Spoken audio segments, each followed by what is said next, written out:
My name's Adele Onyango and welcome to another episode of Legally Clueless. No, seriously, I have no clue what I'm doing, but I'm pretty sure I'm not the only one. Hey you, welcome to episode 154 of Legally Clueless. Thanks for rocking with this podcast. If this is your first time here, welcome to the family. Make sure you're here every single Monday. We drop audio episodes then. Join us on our Insta page, which is Legally Clueless Podcast. A big shout out to the 15,000 followers we have there. The family is growing. And make sure you also check out our YouTube channel. I've put a link to it in the show notes, but if you search Legally Clueless, the bright yellow page will come up, and when you're there you can watch our video series and our tour series. I'm really excited about this particular episode because the story featured, speaking of our video series, is the story that wrapped up season 2. Listen to this. My name is Lynn Gugi and I got called to a national school and I could not make it because mom did not have the school fees. So my mom had transitioned from a shoe seller to a hawker. I enrolled in journalism school 2 good years, and you know what happens when you come out. It's hard. I dropped demos everywhere in this country. All the media stations in this country, I dropped demos, but who is calling you back? There's no money, man. Hakuna hata fare. So during that time, I had a friend of mine in Dubai. So I started talking to her on Facebook. Her name is Jackie, and she was working in Dubai. So that's when she told me, come try and see if you can find a job here. So I went to Dubai. I used to love getting paid so I could call my mom and tell her, Mom, I'm sending you something. When you work at a job you don't love because your mind is full of a job that you love, it's hard. So that's Lynn Gugi, who is one of the top YouTubers, I was going to say podcasters, YouTubers in Kenya. I absolutely love her channel. I love the candid interviews that she does and her energy. Her energy is what's it for me, but we'll get to that in a bit. Right now, let's jump into me shouting you out. This is something that I want to do. I think I used to only shout out people who send audio notes to the hotline, but our Insta page gets a lot of love. So I figured for the next couple of weeks, I could shout out different people who've shown the podcast love, who are part of the Legally Clueless fam on Instagram. And in this episode, it's Becca from Limpopo province in South Africa. She says she's been listening for a year. Wow. And she says it's my perfect escape from my work, which largely centers around hard news. Oh, that's very heavy. That's very heavy. And she said, I've asked literally everyone who cares to listen to me to jump on this podcast. It is so kind of you to not only listen to the podcast, but also to recruit or pass on the love. I really do appreciate that, and I appreciate that we're kind of borderless, you know, coming from Kenya, tons of listeners from Kenya, but crossing over to different parts of the globe, not just the continent. That's wild. Okay, my earring is clinking as I record this, so let me just take it out. Now the other one is okay. Can we move on? Ooh, speaking of South Africa, the song of the week is by a South African artist whose name I have been trying to practice his name so that I can share this song with you without me butchering it, but I'm not making much headway. So the name of the song is, you know what, let me sing it the way he does in the song because it's easier that way. Ma Sisi Yekelele. Yes. It sounds so much easier when I sing it. And it's a song by Bongeziwe Mabandla. Let me tell you, this song, I have no idea what he's talking about. I even watched the music video to try and get a few clues. I did not. But either way, I really love this song. And he's such a pure artist because then obviously once I start liking songs, I not only chambua the lyrics that I can understand, I go to the artist's kind of social media pages if it's an artist who I've never interacted with. And when I did that for him, I found that he's also a visual artist. He paints and stuff. I was just consider me a new fan, sir. Even though I have no idea what you're saying in this song, but it's beautiful. So I've put a link to it in the show notes. Make sure you check it out. And I hope you dig it as much as I do. Now, I have some really awesome news. Remember that book I co-wrote? Yes? No? Okay, so I co-wrote a book with a lovely Kenyan lady called Lanji. And the name of the book is Our Broken Silence. Even as I'm telling you this, I'm looking at my copy and it freaks me out. I'm just it's here. This book is what? Madness, right? Anyway, so it's super exciting to be an author now. It feels so good, so good. And especially because of what the book is about. So it's called Our Broken Silence because we're talking about surviving sexual violence. And my chapters look at how you can reconnect with your body again as a survivor, specifically of rape, which is what I experienced, and just kind of like my journey back to my physical body. I talk also about like relationships and how tricky it is. How tricky it is when, you add the element of sexual trauma, because intimacy and physical touch are very important parts of a relationship, but they're also very tricky areas to navigate when you're a survivor of sexual violence. Not also forgetting the issue of like your own self-esteem and self-confidence in your physical body. It's just very heavy. And I touch a bit on that in the book, so I can't wait for you to read it. And there's also other stories by other survivors of various forms of sexual violence, and not just from Kenya, but from the greater East African region, and not just from our generation. Okay, my neighbor is home. Sorry for that horn. But not just for that generation, like our generation, but also we have stories in the book from pre-colonial times, colonization, right after, all the way to present day, which I think is not only important, but unfortunately it shows that things aren't changing, and it's our hope that reading all of these stories will like spark that quest for change, and will also, if other survivors interact with the book, help them feel not so alone, help them navigate liberating themselves from shame and silence, which is why the book is called Our Broken Silence. So in the show notes, I put details on how you can buy the book on Amazon. However, we're launching the book on the 3rd of March right here in Kenya. So excited. I think I sing when I'm excited. I don't know. I have to monitor. Because I break into song a bit too often on this podcast. But yeah, so I'm very excited about it. We're launching it at the Macmillan Library in Nairobi CBD, and that's going to be from 6 p.m. So tickets are 3,000 bob because that's how much the book is going for. So once you buy your ticket on ticketsasa.com, if you head over there, you just search Our Broken Silence launch. You should be able to spot the event and even buy your ticket there. If you have any problems, you can DM me on Instagram.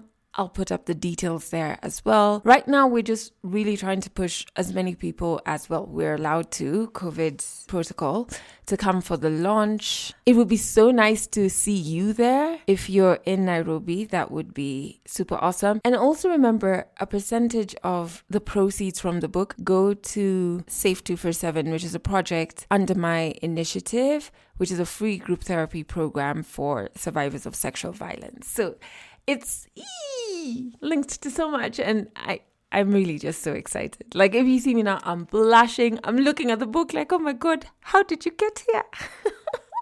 How do I have a book? It's absolutely wild, but I'm very proud. I'm actually extremely proud of myself, and I can't wait for you to read the book. So ticketsasa.com, or just if you're not in Nairobi and can't attend the launch, you can buy your copy on Amazon. And in the show notes, I have put M-Pesa payable options for those of you who can't attend the launch, but you still want to buy the book and you're in Kenya. All right, on from that exciting news to more exciting news. I don't know if you know of this YouTube page. It's called Cleaning the Airwaves. It's started by a Kenyan guy called Richard Njau, or Richie, or if you knew him when he was a rapper, I was gonna say, Rapstar actually. A-Star was his name. And he has this page where he documents stories of people who have been part of like the media, entertainment industry. And then it morphed to just documenting stories of, people in different forms of business from different African countries. Very similar. We're in the same family with him as Legally Clueless, in that we're amplifying African stories. But his kind of structure is very different from ours. But he called me up in January and he was like, I want you to be on the show. And I was so intimidated at first, because if you go through the type of people who've been on his show, they've like been in industries for like 20 years, 30 years. I'm just like, Me and my 10, 12 years. What am I sharing? It's so weird how immediately we're faced with an opportunity, our first thought is imposter syndrome. Isn't that crazy? Unless it's just me who battles it. But it's like, why is that our first reaction? Instead of being like, hey, perhaps this person has seen something in me that's valuable and worth sharing and impactful. So it was beautiful to kind of like take a walk through during the interview, my childhood, kindergarten, primary years, high school years in Botswana, coming back to Kenya, interning at Chinadin, talking a lot about my mother, of course, who was just and is still such a heavy influence in my life. Yeah, there's a lot of things that I talk about that I don't believe I've ever spoken about in front of a camera. So anyway, I'll put a link to my episodes on cleaning the airwaves. You can watch that. It's on YouTube. I really enjoyed the process. And yeah, I'd like you to check it out. So I'll put a link in the show notes. Enough about me. Let's jump to 100 African Stories. Speaking of YouTube, she is one of the top YouTubers in Kenya. You know why I like her? I find that there is a secondary pandemic we're facing in Kenya, which is like clout chasing, mediocre content, shallow. It's just not nourishing for the soul. You know what I mean? And I'm seeing so many more pages like that popping up, and it's like, what is going on, Kenya? In that space, it's so refreshing and so great to come across content that speaks to your soul and that's genuine. And like when you watch Lynn on her show interviewing people, you can feel her genuine energy, you know? And I'm so honored, first and foremost, to have shot an interview with her. Once it's out, I'll definitely share the link with you. But even more so, to have her be on our video series and close season 2 was just amazing. But her story is so powerful that I was like, I have to share it with you here. She takes us from being a barrister in Dubai to present day YouTube star, and just kind of like takes us along on the road she navigates towards her dream of having her own platform, owning her own show, and making crazy impact globally. 100 African Stories on Legally Clueless. Stories from Africa. So for those who do not know, my name is Lynn Gogi. I'm here, super legally clueless. I was brought up by an amazing mom, a single woman, raising 4 daughters of her own, and she genuinely gave up her dreams so that we could be where we are today. I love you, Mom.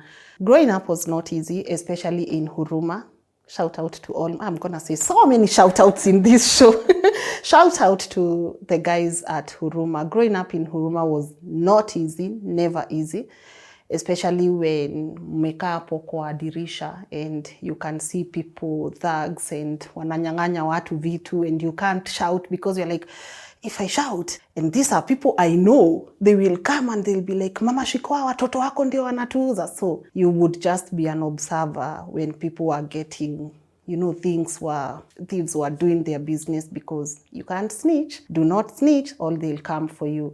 But growing up in Huruma for me is the main reason why I do what I do. Because I always say, if you've experienced that life, it's easier for you to see stories and know, I lived this life. This was me a couple of years back. So my mom took us through school, me and my sisters. I'm the second born. And she insisted on education. She would genuinely, she's a businesswoman in Gikomba, and she would wake up so early in the morning, go to Gikomba, do her business, and then make sure you guys go to school. And we got chased out of school more than we were in school.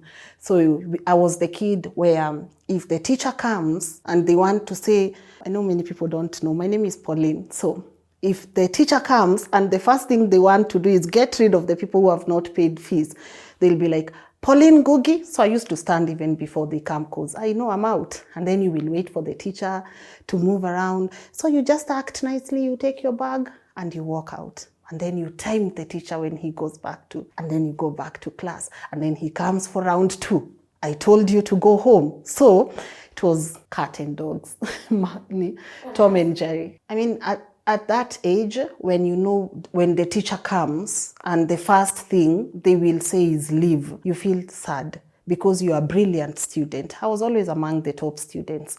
So sometimes the teacher would chase me, sometimes they would feel sorry for me. But at that period, when you're looking at the other students, you are like, God, when will it ever work out for me? But then you go home and your mom tells you, don't worry, tomorrow I'll have 1,000 and you can take it to school. So that was my mom, a dope woman, and she made it work for us. And I remember when I reached class 8 and performed really well, and I got called to a national school, and I could not make it because mom did not have the school fees to get me to school, to Form 1. And you know, I always say in Huruma, you are not enlightened, and bursaries are to who is who. So even if you go for bursaries and you don't know anyone, of course, no one is going to give you the bursary. So when I couldn't make it to high school, and my mom came home and she was like, there's nothing I can do. You have to repeat. And I was like, Mom, no, because my big sister was in high school, so there's no way she could manage to have 2 girls in high school. And she came and she's like, unajua sina pesa, mtoto wangu umepita and you have to go back. And I'm like, Mom, it's okay, I'll do it. Because for me, every time my mom would cry, I could do stuff just to make sure my mom doesn't cry, because I was used, like, I hate when I see my mom cry. It breaks me. Like, I would rather the whole world cries. Sorry, selfish as it is, but I do not want to ever see my mom cry again. So of course I went back to class 8, and I remember I went to Ndururuno Primary School in Huruma, and opposite Ndururuno is Moi Forces Academy. So you have a road dividing the rich and the poor.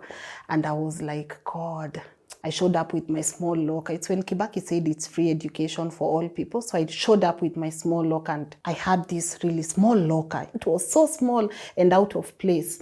And I sat in front. So all the students, when they would pass, this new kid, wrong uniform, locker, But the teacher, Mr. Ochilo, who was my English and math teacher at Ndururuno, he's still there, an amazing teacher, was very kind. The structure was, if you pass, you sit in front. If you don't, you sit at the back. So we did exams that time, because I reported almost when they were doing exams, and I got 88%. I always nailed it in maths. I mean, I don't know what career would have come out of maths, but I would have been so good because I nailed it at maths and English, and the teacher was always like, so I got to sit in front with my friend Linda. And so now the students, they start loving you because you get to show them the homework, you get to help them with ABC, made it work. Again, I passed. I went to a very cold high school in Kinangop. Anyone who, the Mboshoris and the leg warmers are from Kinangop. I went there at Kinangop. The same pattern, you get chased and then you come back. Most memorable moment would be when I got chased for fees when I was in Form 2. My mom had transitioned from a shoe seller to a hawker. So we are at around fire station. I call my mom, I've been chased from school, and she's like, kuja unipate pahali fulani fulani. So she had this bill.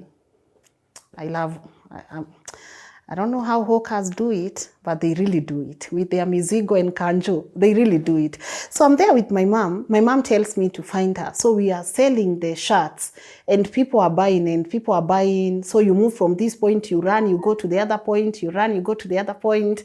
And I remember my mom sold almost 1,700 that day, and she bought me chips, the fries, at around Koja, and she akaniweka kwa tulaga, and I went back to school with my cool 1,500 to give the teacher. You are not chasing me. Here is the money, man. But in my mom hook, that day I went back to school. I mean, your mom is hawking in town and she's counting the money to give you so that you can go back to school. And that did something to me. I went to school angry, like, God, I want to nail this for my mom. I want to nail this. And it was so, school was nice, high school was nice, cool people. And of course we did our exams again. You pass, you can't go to uni because money. I hate poverty. I mean, poverty is so, I don't know, yani shida ni shida. Adele, I hate poverty. Like, nachukia shida. Because you have this much potential in you and you can't even go to uni. Wanted to do law in uni. Because when you see Boston Legal, you see Suits, you see Harvey. Who doesn't want to be Harvey? Like, who doesn't want to terrorize people in a courtroom? Like, So I loved law, but again, I could not make it. So started my acting career, set books and all. You cram an entire set book, you go and act in schools, you get your 600 bob, and I would save kidogo, kidogo, kidogo, kidogo. But then it's never enough. It's never enough. And one day when my mom came from Gikomba, she's like, I need you to go look for a college. I'm like, Mom, a college? Me, a college? I was like, Mom, how will you pay? She's like, I love my mom again. She doesn't know how she will, but she will. So I go, there's this school when we used to act, East African School of Media Studies at Teleposta Towers. And I remember I had gone there as an extra for changing times or something. One changing times, they needed extras and they used to act around that place. And I remember I have seen a journalism school. So this is me now. I went there and I got into the principal's office and I'm like, I want to enroll. I'm always late in school. You go when semester 1 isha unaingia semester 2. And I was armed. The school was 140K. My mom had given me 50K because her jobs in Gikomba had started opening up and now she's bringing in bills and things like that. So she gave me 50K. I'm armed. And I told the teacher. The teacher says, no, you can't enroll. You have to wait. I'm like, no, I'll catch up. I went there on a Thursday and on Monday I was in school. So that's where my journey towards media. I did not go because I wanted to do journalism. I went there because when we were acting, I saw people doing journalism, but then I always had that urge of news reporting, Catherine Kasavuli, Sophie Kenye, Aman Po. They were like, hey, these women are doing it, man. So I enrolled in journalism school 2 good years. And you know what happens when you come out. It's hard. You cannot drop you drop audios, you drop CDs. Hey guys, I used to have a friend of mine, her name is Kate. We used to have the Spark Show. So we even made a demo like, hey guys, my name is Lynn and Kate and welcome to the Spark Show. Guys, we have Kanye West in the house. Yeah. So you do the demo and then you drop. I dropped demos everywhere in this country. All the media stations in this country, I dropped demos, but who is calling you back? Who is you? I feel like every time they would read my CV or my demo, I always had this imagination, these people, the HR there, who is this girl? From which family? So no one is calling you back. So after college, then we go drop in CVs for like 4 or 5 months. No one is calling you back. Your mom is giving you cash to go do the audios, and then you compile them. You even do a cover, and then you even do but after five or so months, I got tired because me and my friend Kate, we would go and drop everywhere. She has a voice for radio. So when we are dropping mine for TV and radio, we are also dropping hers. And then she got an attachment, but I did not get anything. So I think after 5 or 6 months, you get tired. And I had this amazing friend of mine, Gregory, and he has this film production company. It's called Kiwo Films. And he would constantly like, hey, you can do this, because I pitched to him a very wonderful show and they shot it for me pro bono. It was called Medical Journal. He shot it for me pro bono. So we kind of connected and he was a good guy. So I would go once in a while, talk to him, but you know, there's no money, man. Hakuna hata fare. So hata ukiitiwa kuja uone venye watu wanafanyanga hizi vitu and you don't have fare, you start giving up. There's always that moment in life where you feel like I've tried. I've done enough. I can't do it anymore. God, why have you forsaken me? Why is nothing working for me? This life, you know. But then you put on your Kanye West and you are like, I'm not giving up. I'm not giving up. And then you just give up. During that time, I had a friend of mine in Dubai. So I started talking to her on Facebook. Her name is Jackie. And she was working in Dubai. So that's when she told me, come try and see if you can find a job here. So I went to Dubai, visiting visa. You go there with a visiting visa and you start tamaking. It's called tamaking. You're dropping your CV. Now you're applying for everything. Security guard. security guard, you don't have the qualifications, but when they say yes, you will put on your arm and you're like, security guard, yes. Waitress, yes. What other jobs? How do you call the people who open the doors for you when you get into a hotel? They carry your luggages. Those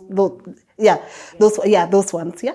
Any job you apply, so you just change application for a job as a security guard. So you just do some few edits on the CV and you tarmac as you drop them. So we used to get into a group of 4. You tarmac because we used to sleep in a room like this. And it had like 8 beds, the deckers. So you pay a fee so that you can sleep there. And then you wake up and you go and tarmac. But Dubai, they know you're a visitor because your visa says tourist visa. So remember, you have 1 month. After 1 month and no one is calling you back, you go home. Luckily, few days to my visa expiring, Costa Coffee, they called me and they're like, because we had gone for an interview, and they're like, hi, we saw, we just wanted to let you know that you have gotten the job as a barista. And I'm like, whoa, I'm asking them, oh, yes, yeah. Oh, they're like, so we wanted you to come to the office so we can start preparing your documents. So it's 4 days to I think 4 or 3 days to the expiration of my visa. So when we went to the office, I told them my visa has expired. It's almost expiring. So they were like, no worries, we have accommodation. We start our job in 2 weeks, so you can move into our accommodation and then you exit, because now you have to come in with a work permit. So I exited to Oman, and then they paid for my ticket to Oman. I exited and then I came back to Dubai. And that's where my journey as a barista at Costa Coffee, because Costa Coffee is like a Starbucks. So that's where my journey at Costa Coffee started. Got trained on making coffee, and it was an amazing journey. But you make coffee because you're standing 12 hours. You are like, no.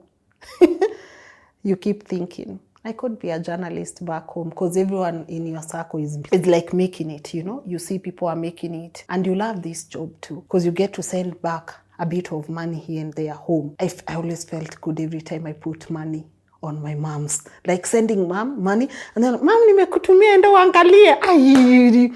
Honestly, I used to love getting paid so I could call my mom and tell her, Mom, I'm sending you something.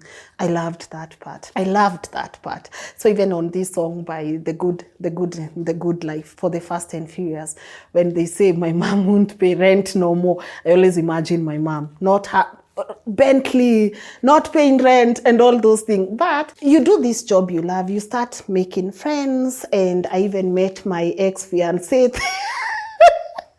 I met him there, and it was a nice place, but I got dreams. I want to go back home, man. So I went through a very bad depression that time, because you're showing up to a job you don't love, thinking of a job that you love. So it was very hard for me.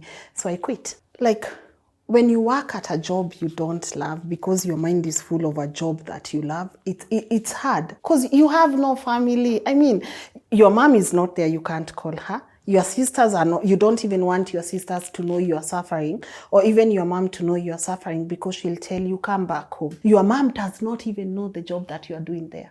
To her, you are working in what, PR or something? I don't know, you know, because I can't let my mom know. But I have dreams to chase, you know, I have dreams to chase, and it will break her. So honestly, most of the times I wish I could call my mom. But then, as I said, I met this wonderful guy. Back then he was wonderful, and we just kept encouraging each other. But it figured a point. I was making coffee in the morning, and I'm like, I can't do this. God, I want to go back home and try again. So I quit, came back home, armed with trying again. I've come back home so many times. This is the only time I've stayed. Came back so many times. It did not work. After 6 months, I went to Qatar. My boyfriend in Dubai, he had moved to Doha. So he had found a good job for me at Doha. So I went to Doha to work there, Qatar Foundation. And they also had this nice coffee place. I always say my end goal is to have a coffee. I've loved having coffee shops. So I went there also. I operated in this coffee shop. It's called Monty's. We were the first, me and my brother Andrew, an amazing guy we still talk to date. You would wake up early in the morning, you go set it, set the display, the croissants and the cakes, the cheesecake and strawberry sauce. And nice guys would come and buy coffee and they would tip you. And I'm like, God, it's raining now. People are awesome here. They would tip us and it was awesome. So, Adele, you can't do it again. No matter how much you love it, you can't do it. But I saved quite a lot of money. A lot was almost 700K.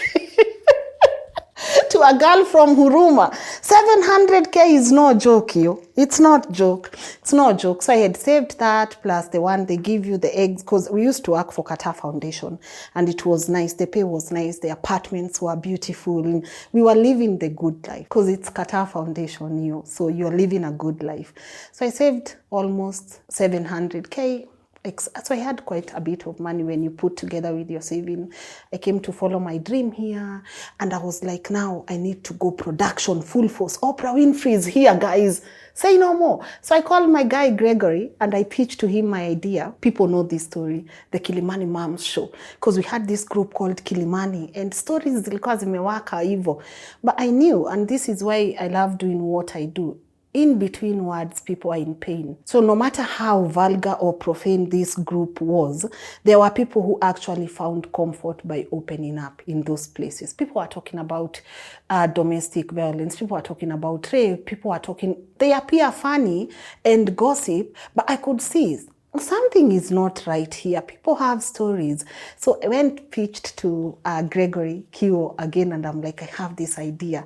You know, I love Gregory because he always said, Lynn, do it, let's do it. So we go to Power 254, we get the hall, post it on Facebook, and people come for the show. Women come and they volunteer to come and tell their stories.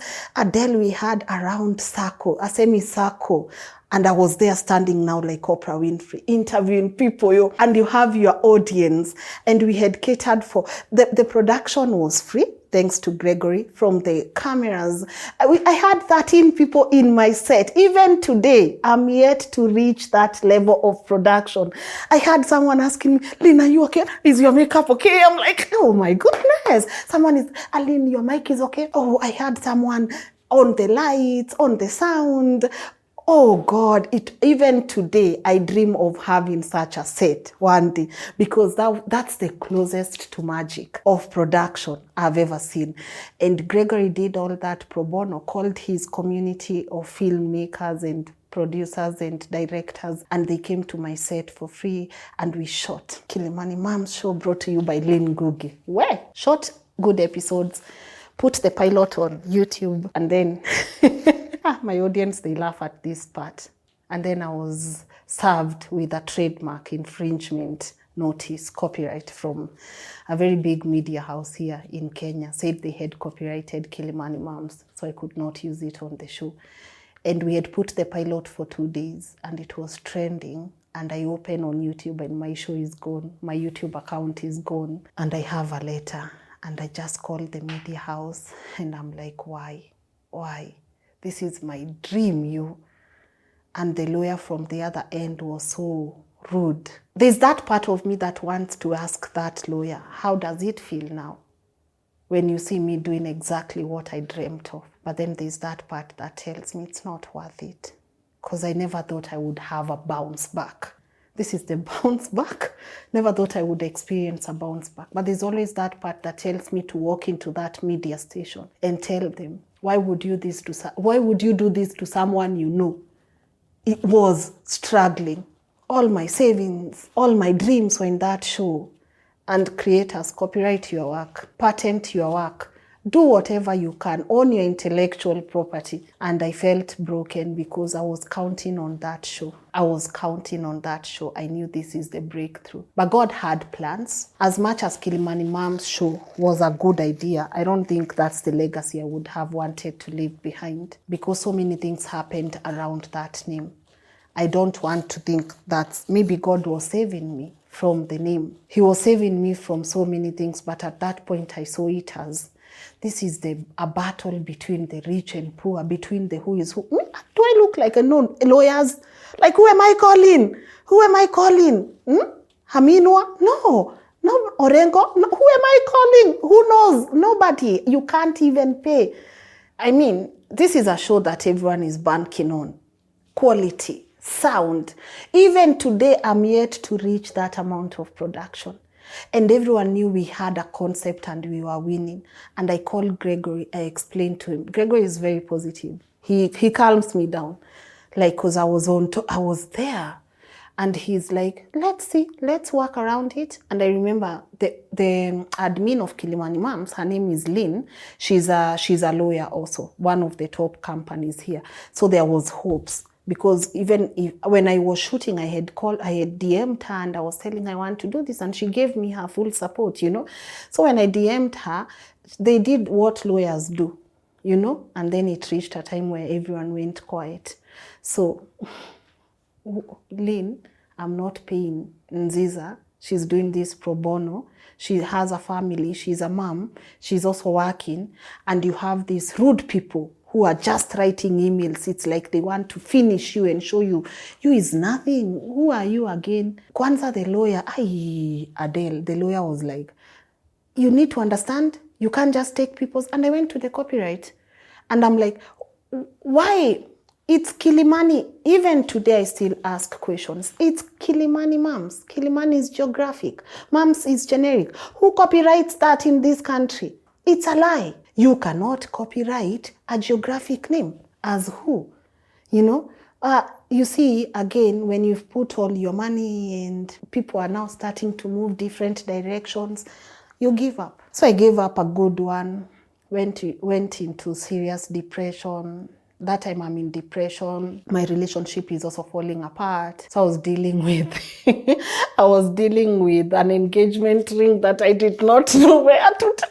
And I was also dealing with a dream that had been taken away from me. So ilikuwa ngumu when people talk about mental health and you see someone has pulled themselves out of that place. Acknowledge it, because it's not, that dark place is not a good place to be. And as I said, my mom had given me all the support. It was my time now to support her. And I felt like there's nothing I can do. So my friend Edwin, who we went to school with, he called me one day, 2017 August, and he told me he needs a reporter at Tuko. So I went. I was going for the money. I need the money. I need this money to pay rent. I need this money to buy food. I need money to survive. Right now, I'm back to doing things for money. I'm like, this dream doesn't love me. What did I do to you? I tried, and the dream is gone. So Edwin calls me and Tuko needed a reporter, and I went there and I reported the Sonko Kidero, and they loved it. And my amazing leader, he doesn't work there anymore, but he was called Saveli. He really loved what I do. He's the reason there is this part of my life right now, because he called me and gave me a job, and he believed in my dream, and he was constantly telling me and my team, like, what you are doing, guys, will work. But I made it clear also to him, I can't report on some of the things. I want to have a path of my own, one that is less traveled. I want to tell human interest stories. I say he's a wonderful leader because when I started showing him the kind of work I was interested in, another leader will tell because gossip sells in this country. I don't want to do that. So I was expecting him even to fire me, because the work I was doing was not bringing in the numbers. Who want to hear a story of, sijui, my wife is suffering from cancer, or my wife has been in a coma for 7 months and I've been taking care of her? Who wants to hear? What numbers are there? So even when we were bringing in 14 comments on YouTube, 1,000 was a lot, 900 and something. He was there cheering us on and telling us which ideas we need. So Saveli, I know he will watch this. He's such a huge fan of my work. He actually believed in my dream. And that's when I went fully on doing human interest stories with the backing of the amazing guys at Tuko, and we started doing stories. And then one day when we put on the story of how street women in Kenya deal with periods, and I woke up to people commenting and sharing and getting my name right. Ati una dem anaitwa Nili nani? Uli Ngugi ni sister ya Ann Ngugi. I'm like, no, guys, I'm not, but you're getting my name right. So here we have, people are starting to get my name right. That story on how street women deal with periods opened a door for me in this field. I felt like now people started going back to watch some of the work that I had put out. And people started even now DMing me on Facebook. I upload a photo and we have 40 likes now. This is good. People started now subscribing to our YouTube channel and we created amazing work together at Tuko. But then in 2021, during COVID was one of our hardest years because my boss operates from Ukraine that time severely. And we were at the verge of also giving up because content, journalism, COVID, it's scary, you know? It's scary. 2020, 2021, it was, we are still at 2021, yeah? So it's 2020. It was so hard. And we used to have emergency meetings with my boss that time. And we thought of, let's just tell stories that are happening right now, even during this COVID and stuff. And that's why it's important to have a good boss, because when you feel like you are crashing and he shows you there's still hope, it kind of motivates you. So my journey at Tuko ended 2021. 3 months ago, 3 months, few days ago, 3 months and few weeks ago, 2 weeks ago. And I could not have been more prouder of the work that me and my amazing team, Edu, Devi, Yukabeth, Chebet, Bebeto, Kevin, we put out some amazing work together. But I felt the need to also own now full ownership of my intellectual property, because I'm like, these stories I'm telling are beautiful. I don't want people to manipulate the way I tell stories. I don't want people to own my stories. I want to be a full owner of the content that I produce because I want to be answerable to my audience. And when I resigned, my boss had resigned a day prior when I resigned. And for me, I felt like I could not create content without him because we had worked together nicely for close to 5 years. So I felt like he was my creative partner. So when I heard he's leaving, I was also, because it came as a shock, I felt broken. So I knew it was time for me to. Because you know when they say God sometimes will make environments uncomfortable for you so that he can elevate you. Hallelujah. So I felt like it was my time by force, by fire to leave. But I had always been prepared because my boss had always encouraged me to have my own YouTube channel, put my personal content there, and he was very supportive at it. And when I quit, I did not think it was going. It's not easy, but I was not expecting the support that I have gotten from people. When I did the video on leaving and put it on my channel, I went offline until 3 a.m. because I knew hapa hata 10k views hakuna kitu tunafikisha hapa. I wake up and we are on 200k views and we are trending, and I'm like, people are encouraging me and sending me texts and telling me, Lynn, you can do this, we believe in you. I'm like, dear God, is this the time I never leave home again? Is this the time that I never get to go out to chase something that I don't love again? Is this the time that I finally stay? And I felt the support. It was crazy. I did not expect people would follow me with the name Lynn Ngugi. I did not think it had that much weight. I did not think people would still trust me as an individual to put out the work without the brand. And when I wake up and I saw the comments, there's this lady, she sent me an amazing poem, and her name is Angela. We've never met on email, and she sent me this poem of starting and canvas and now building back the pieces together, creating my own canvas. I felt like it's time. Because I always knew I was meant to be great. That's not even a coincidence. Unapologetic about it. I always knew I had to speak big about myself. I had to manifest big things for myself. Not in terms of cars or houses, but big things in terms of my stories and production and going beyond Kenya to tell these stories and going outside Africa and telling these stories all over the world. I knew I was meant for big things. So I felt like I could not be inaitwa aje, singefungiwa tena. I felt like the space I was at was the room was getting too small for me. And then I felt like, no, I need to break. the shells now, I need to break. I could not be contained. But it comes with a lot of fear. Like, what if I fail? But what if you succeed, yo? Like, what if it doesn't work for me? Will people laugh? Will people be like, nani alimwambia atoke? Alikuwa anatoka.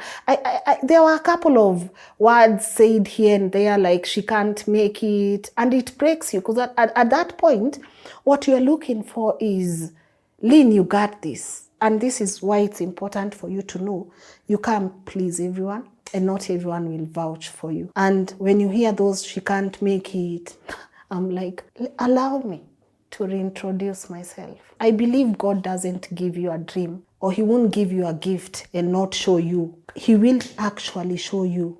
He got you. This is my gift to you, my child. This is my gift to you. I gave you this. I'll take care of it.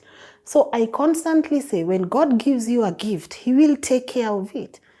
And fear, because I had procrastinated on starting by myself for a whole year. I would have these back and forth conversations with my friends, like, guys, I feel like I need to start something for myself. But then I'm like, salary na nisipopata. We, mi niko na nyumba ya kulipa. You see, it's those things. You gotta pay rent. You have bills to take care of. But I said, how long will I work for bills? How long will I work for rent? How long will I work for credit? How long will I have to be big than this? And you see, the best part is, when you fail and you tried, it kind of gives you the satisfaction that, thank God I tried. Thank God I tried. And I was full of fear for an entire year. So full of fear that I will fail. But it reached a point where I'm like, fear, let's do this. Let's fail, man. If we are failing, let's fail. But we are trying this thing. We are going out and we are trying this thing. And it's not as easy as said as that. Because in my life, I always knew I wanted to be where I am right now. But it has taken me 10 years. 10 good years from 2011 to now to finally feel safe. And finally look my dream in the eye and say, my friend, we are going to do this. Because it has always been, I know I can, but I'm scared. I know I can, but what if? I know I can, but Lynn, it won't work. And I know even some people who are watching right now, they're on that point of their lives where they feel like you are working, you don't genuinely love what you are doing, but you have to do it because you have kids to feed, you have rent to pay. And I always tell someone, don't quit without an exit strategy. I had mine for an entire year. Don't quit. It's just that I would have stayed for another year had my boss not left. So if you're in a place and you don't love and you feel like there's something I love doing and this is not it, allocate some time to your dream. 2 hours. If you want to be a presenter or a YouTuber or anything, just give yourself 2 hours in a day to study about it. Because also YouTube is not as easy as people think. It involves a lot of things. It's not just a matter of shooting yourself and uploading a video. It involves a lot of things. 2 hours every day working towards your dream. Have an exit strategy. Save. Don't be those people who will quit their job na madhara hata hii job ikunisaidia kwendeni huko. Hii job yenyu hata sikuwa naitaka endeni huko. Have an exit strategy. Don't be mean because you know you have an exit strategy. Don't burn bridges, but go out and chase your dream. You are not answerable to people. You are answerable to God and yourself.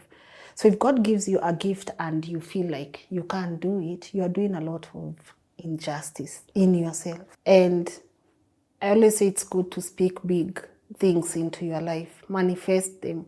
Because let me ask you, if someone is driving a Range Rover, how did they get that Range Rover?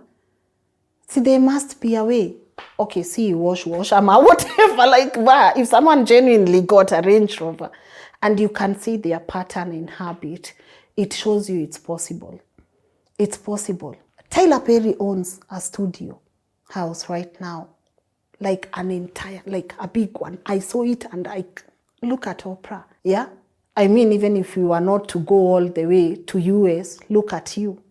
Look, this is legally clueless. This is something you've built for yourself. The dream, it's not even big enough to explain, because when you think it's big, it gets bigger.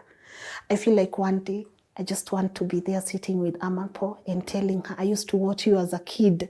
I feel like I want to genuinely sit with Sophie Kenya and tell her you inspired me. Or just Catherine Kasavuli and feel like this is amazing. Or just be like, I know we are with you right now, but Adele, you brought authenticity into this platform. I mean, you came out and you were unapologetically yourself. And you are like, who is this Adele? Who is Adele? Ati Adele Nani? And people would just, if from, is it 1FM? 1FM, those days, all the way to Radio Africa, and people would be like, you came out and you showed young girls like, there's no limit. I don't want to put limit to my dream. I don't even know what this dream entails myself. It's too big, it scares me. Even where I am today, I'm on your set, yo. I'm on your set. It's not something people take lightly. Another time I'll be on someone's set. Another time I'll be on someone's set. You cannot put limits to this dream. I look at myself sometimes, I'm like, am I ready? Lynn Ngugi, are you ready for what's coming? Are you ready for what's coming? But then the ability to stay humble while you're at it. Because again, at this stage, and I tell creators, don't ever forget where you came from. I go to Huruma. I know our house. I know how life felt in that rectangular, square house. Moja. I know how it felt to put our double decker here, our chair here, our stove there, our bed our what is it? Nguo zetu tunazipanga kwa ukuta. I know how it's humbling, but don't also fear getting out of that square and living in a mansion. The world is yours for the taking. Go out there and conquer the world. Don't let yourself be scared. I'm a fan of Tom Bilyeu. And on his episode, Impact Theory, he brought Lisa Nichols. And he said, the mind has been conditioned to protect you. So even when you're making an extra step, the mind wants to keep you safe because it's not experienced to this amount of, we are going now. It will keep you safe, so it will hold you back. No, but go down there.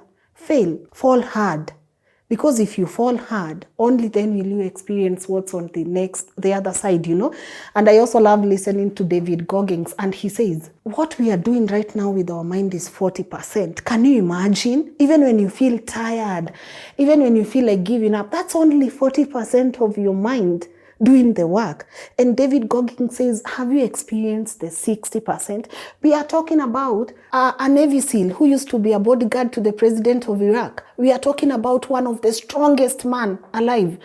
If you see David Goggins back then and you see what he is right now, you are like, there is no limit. He says, you can't hurt me. Don't let fear hurt you.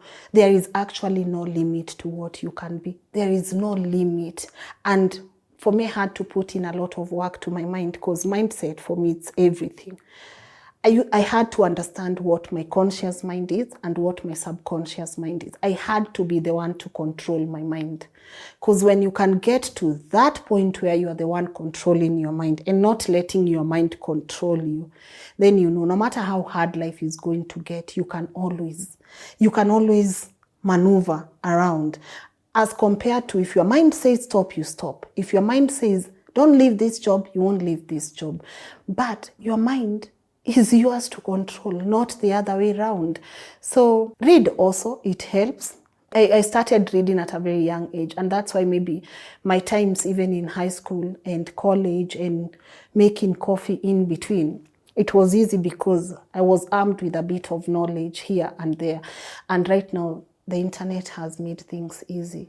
You can even read via your phone. So there are no excuses, but also appreciate your small wins. When you make a latte and this latte is perfect, clap for yourself. Because my friends used to tell me I have a problem. I don't take compliments. Even when BBC named me among the 100 influential women this year, I tried downplaying it. And then there's this friend of mine who's Nessie. She's like, celebrate yourself. You learn to celebrate yourself. I downplay my wins, and I'm also learning to clap for myself as compared to having people clap for you. Downplaying your success does not make you humble. It makes you scared because you feel like, I won't lie, I felt I was not deserving of that. I was not deserving to be on that list. I'm looking at Chimananda, I'm placed next to her, and I'm like, hi, these people, this is so far-fetched. But I had to remind myself, you knew you would get here. You prayed you would get here. You prayed of the day you would ever be in this space. So how comes when the wins we prayed for last year, when those wins come, we still feel undeserving of those wins, you know? Even for me, I had to figure out that downplaying your success is not the same as you being humble. And there's no shame in clapping for yourself. But don't stay at that moment for too long. Don't stay there for too long. Don't go, oh, guys, I'm on BBC, most influential. I mean, you'll just look at it and you'll be like, Adele was there. Adele was there. So I'm just like, but also appreciate your small wins in life. It's very important for you to tick. Go treat yourself to an ice cream. I made it. After here, I'm going to Two Rivers because I feel like I need a moment by myself to take it in. I feel like people have told me, but I've not told myself. So I gotta go do something that I love today. Buy a book, have some ice cream, and say, on to the next one. Catch more African stories in the next episode of Legally Clueless. How inspiring was that story by Lynn? I sent her an audio note the other day and I was just like, I hope she doesn't think I'm awkward. I was just like, I think we should be friends. Let's go out for coffee. Let's do lunch. Just because it's so refreshing to, especially in an industry that is full of people pretending to be what they're not. It's so refreshing to come across somebody who is genuine, focused on impact. It's refreshing and just so wonderful. And I loved her story, like when she talks about, you know, having a good boss and her boss affirming her. I felt like, oh my God, I wish I had that, you know, a boss who's a good enough leader to see you as human before seeing you as an employee. You know what I mean? When she talks about her mom, that really stood up for me and was very powerful. And I connected with that also because my mom, for a greater part, was a single mom, you know what I mean? And that has its challenges when you're talking school fees, etc., and even just emotionally. Also connected with when she talks about leaving a job because it wasn't in line with your passion or your purpose anymore, and you just being very aware of that and having to take a leap of faith and leave. When she was talking about that, I was just like, preach, sister. I was so moved when she talked about being limitless. That is something I'm trying to get myself to accept deeper than just saying the words, but actually believing that I am limitless and I can do or be or create anything. Just to kind of get rid of that fear and also welcome the humility that comes with learning something new. So yeah, you're limitless, but you have to learn couple of skills. Ooh, and we totally agree on sitting in your wins. Sit in them. No matter how small you think the win is, no matter how big, it is yours. It came from your hard work. Sit in your wins. Life is already so fast. You're moving on to the next high, which also can be problematic. But sit in your wins. Take it in. Take in the fuel it gives you to kind of like propel you to the next. But yeah, spend some time there. If you want to watch Lynn share this story, it's the last episode of season 2 of the Legally Clueless video series, which is on our YouTube channel. A link to that is in the show notes. Also remember, if you want to share your story on this podcast, be it an audio episode or you want to be on the video series, there is a Google form to fill in the show notes. Fill it up and I will get back to you. Also remember, you can catch this podcast on Trace Radio every Monday and Wednesday at 12 noon and 11 p.m. and Fridays at 12 noon. To get a list of the various frequencies, just go to traceradio.co.ke. Finally, my book is about to be launched. Well, I've co-authored it with Lanji. So in the show notes, there's links to the Amazon page to buy it. There's information on if you want to buy the book using M-Pesa. That means you're in Kenya. There's details on that. And if you go to ticketsasa.com, you can get tickets to our launch, which is happening at 6 p.m. on the 3rd of March. I really, really I'm very nervous, but I really, really would love to be able to, especially if you're in Nairobi, to meet you there. All right, let me wrap things up. Oof, I love recording this episode. I hope you enjoyed, and thanks for listening to the very, very end. That's it for this episode of Legally Clueless. You can share this podcast with your friends. You can keep it for yourself. I'm not judging. Just make sure you're here next week for the next episode.